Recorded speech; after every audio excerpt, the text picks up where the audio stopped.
Assalamu alaikum, everyone. Today is August 8th, 2021. Welcome back to Wall Street to Bay Street Sunday Chai with Sharia Portfolio Canada. My name is Nadeem Mia. And my name is Shama. Get your chai ready, and we've got a pretty busy week ahead of us.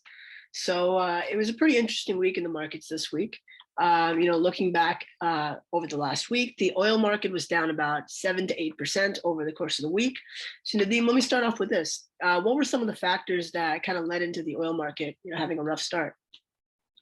Sure. Oil markets like WTI futures contract for September delivery was down about 8% for this week. There were a number of factors. First and foremost was the Delta variant. Specifically, we're looking at number of cases rising. China recently imposed some restrictions on mobility. We saw some cases spiking up in countries like Thailand and even Australia. So what we've basically seen is this fear of restriction of mobility, restriction of travel.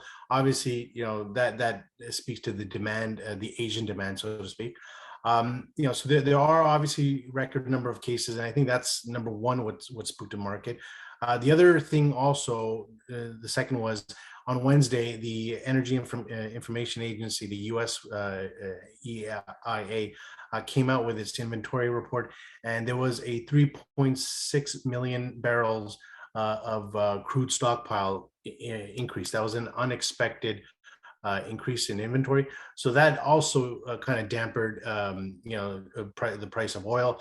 Last but not least, when you think about it, U.S. and China, those are the largest consumers of oil. And when you have a situation like that where the Delta variant is kind of creeping up, it does also affect. And I guess the third thing also was the fact that some of the big companies out there, especially in the tech industry, their return back to the office was either delayed or kind of not as robust as you would imagine. So again, maybe kind of the expectation of people going back to work kind of cooled off a little bit, or at least got delayed.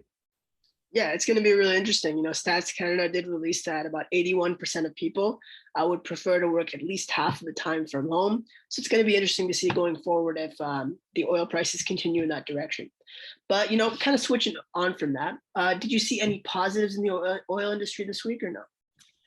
Yes, there were a couple of positives. For example, in that same EIA report, there was a drawdown of about 5.3 million barrels of gasoline.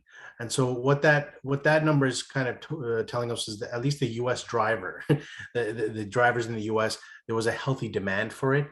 So there was a demand for gasoline, but as again, the crude inventory was higher. So the market still looked at the glass half empty, even though the report was somewhat mixed. The other positive that typically would help oil prices was that there was some geopolitical events in the Gulf, in the Persian Gulf.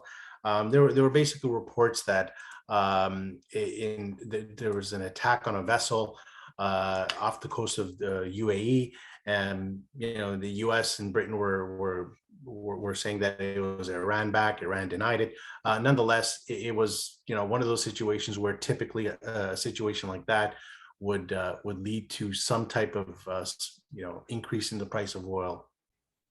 Yeah, I guess one other thing we've been kind of noticing in the market is that the energy stocks have not been keeping up.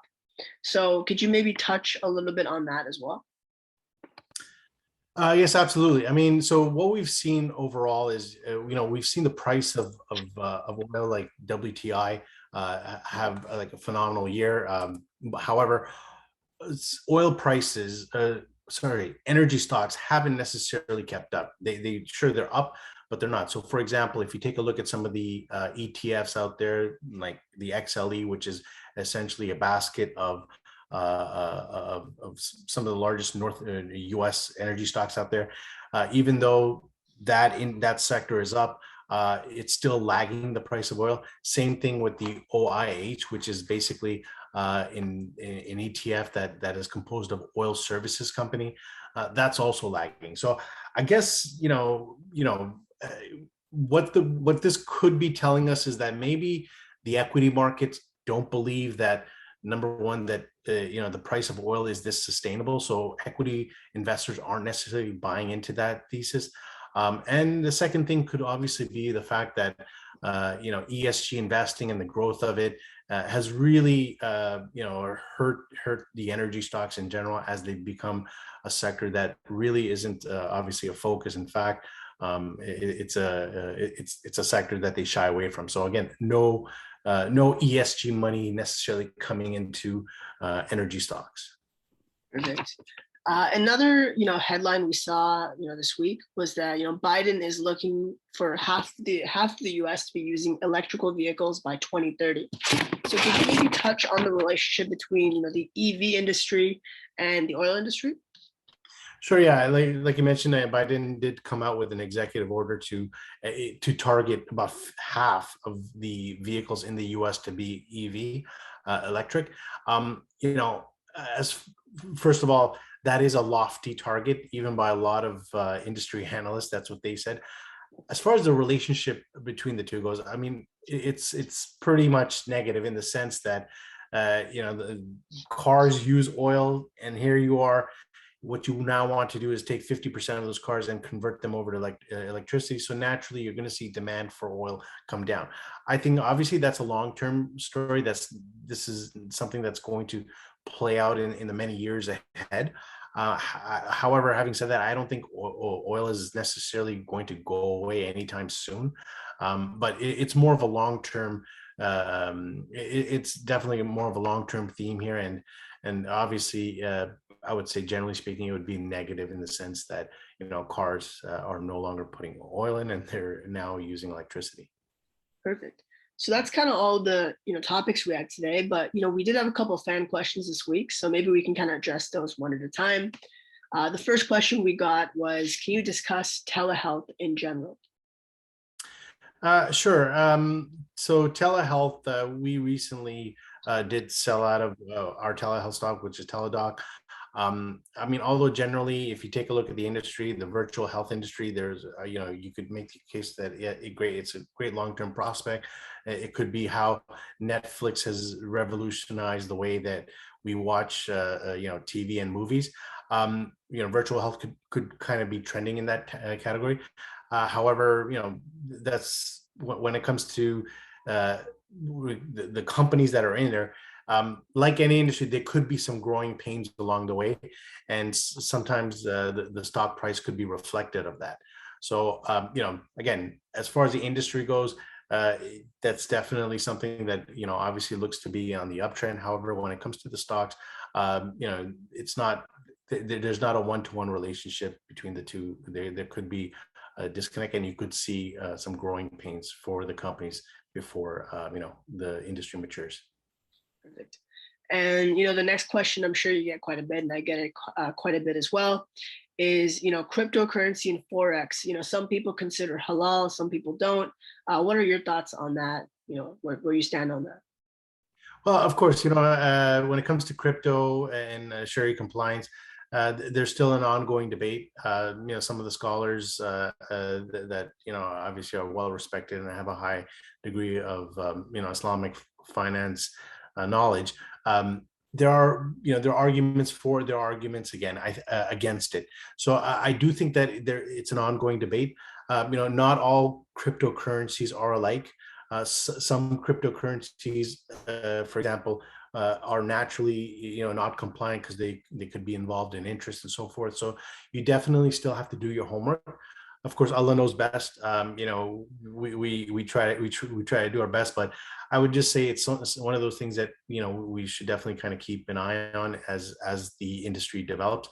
As far as foreign exchange goes, the thing with foreign exchange is that foreign exchange trading or foreign exchange is really done through number one, various types of derivatives, and those derivatives are leverage. So more often than not, you're using some type of leverage or some type of derivative to do foreign exchange trading. Unless, of course, if you, for example, had some Canadian dollars in your bank account and you decided I want to, convert them to US because I think the US dollar is cheap. And you know what? 3 months later, you make some money on it. Well, good, I don't think there's anything wrong with that.